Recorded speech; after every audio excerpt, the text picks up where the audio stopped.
चलिए देखा जाए एक्सरसाइज 7C का क्वेश्चन नंबर 1 क्या दिया गया है। देखो तो क्या दिया गया है उसे अब अगर आप गौर करोगे तो देखा जाए, बोला गया है in the given figure L parallel M. देखो ये दोनों लाइंस जो हैं वो आपस में पैरेलल दिया गया है, ठीक है ना। And a transversal line T, और देखो ये टी ट्रांसवर्सल लाइन है, कट्स देम, दोनों कट करते हैं। If angle 1 is equal to 120 degree, मतलब ये 1 जो है this is given here 120 degree. Find the measure of each of the remaining angles marked, ठीक है ना। जो एंगल्स लिखे गए उन सारे एंगल्स का वैल्यू कितना होगा।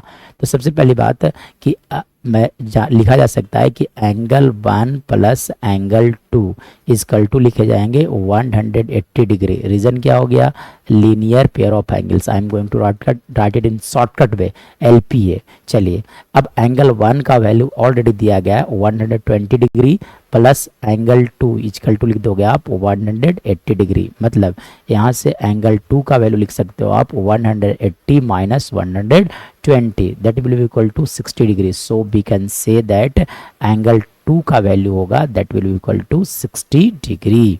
तो देखो ये एंगल 2 जो है that will be equal to 60 degree. चलो अब यहाँ से कहा जा सकता है कि एंगल 2 जो होंगे दैट विल बी, देखो ये एंगल 2 जो है वो लाइन के लाइन एल के ऊपर में है, और देखो एंगल 6 जो है वो भी लाइन के ऊपर में है। अब जब दोनों लाइंस के ऊपर में होते हैं तो एंगल 2 और एंगल 6 दोनों इक्वल होते हैं, जिसे हम लोग बोलते हैं ना, बोला जाता है कॉरेस्पॉन्डिंग एंगल। क्या बोलते हैं, एक लाइन की एक ही तरफ और साथ साथ दोनों एंगल्स जो हैं वो लाइंस के एबव हैं, इसलिए बोलेंगे, इसे हम लोग बोलते हैं corresponding angle. And add you know that corresponding angles are equal. So by corresponding angle 2 का वैल्यू अगर 60 है तो एंगल 6 भी कितना होगा, 60 होगा। नाउ उसके बाद देखो तो अगर मैं बात करूं तो एंगल देखो ये हो गए 60 डिग्री, लेकिन एंगल 6 जो होंगे that will be equal to angle 8। So angle 8 का भी वैल्यू लिखा जाएगा 60 डिग्री। रीजन क्या हो गया, VOA vertically opposite angles are equal. Now ये भी जो हो गया एंगल आपका 60 डिग्री हो गया।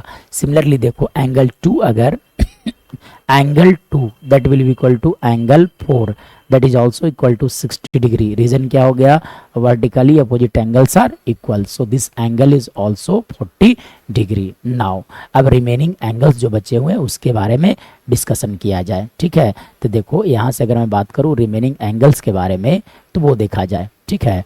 चलो देखो ये देखो 120 डिग्री है, तो it means angle 1 is equal to angle 5 that will be equal to how much, 120 degree. Reason क्या हो गया, and corresponding angles are equal, so we can write here by corresponding angles, by corresponding angle. Now उसके बाद देखो तो angle 5 that will be equal to angle 7 which is also equal to 120 degree.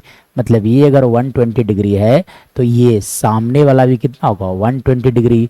Reason क्या हो गया, vertically opposite angles are equal. Similarly we can say that angle 3 that will equal to angle 1 that is also 120 degree. So and in this figure we have find all the angles.